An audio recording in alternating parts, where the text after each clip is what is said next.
Good morning, Bobby Freeman here. Welcome back, my friends. Today I bring you news of a guest on the Embarrassing Bodies TV show here in the UK who says her loud and smelly farts are causing problems in the bedroom. Nothing but highbrow and sophistication on this show. A woman who appeared on tonight's episode of Embarrassing Bodies has told how her loud and smelly farts are stopping her husband getting intimate with her in the bedroom. Tracy came into the Embarrassing Bodies clinic. By the way, if you don't know what this TV show is, I'm not sure if it's shown around the world. It's basically a show where people have embarrassing medical conditions and they go on the show, which is presented by 3 doctors.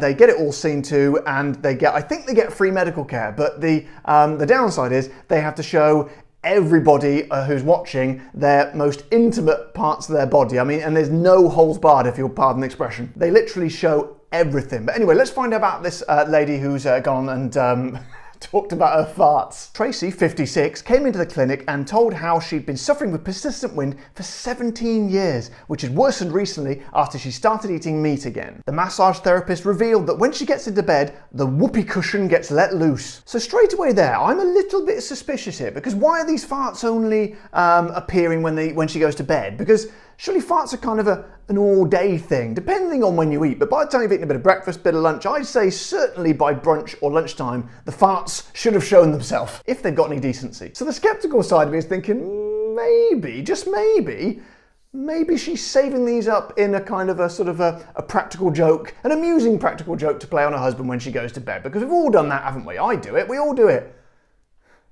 Don't we? She also made the embarrassing revelation that her husband often asks her if it was her or her 2 greyhounds that are responsible. Now hang on, hold on a minute, because how bad are these farts? Because if they're being mistaken for dog farts, that's something serious, because I don't know if you have ever been unfortunate enough to have smelt a dog fart, but they are on another level. Nothing like a human being. So unless she's eating dog food constantly all day, I seriously don't believe that, it's that bad. And also, it seems to me you've got the perfect excuse there. If he's thinking it's the dogs, blame the dogs.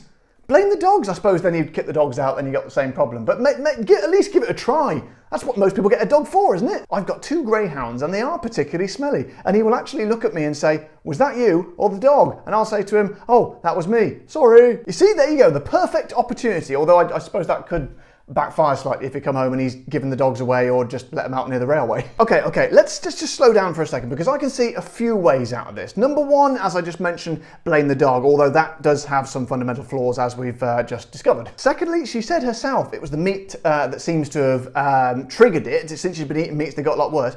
How about cut out the meat? Although, to be fair, I'm a bit of a hypocrite there, because I love meat and I wouldn't cut it out even if I was producing farts that smelt like dog farts. And thirdly, and this seems like the easiest way and most sort of pragmatic and sensible option, if you can't beat him, join him. Why doesn't the husband just join in?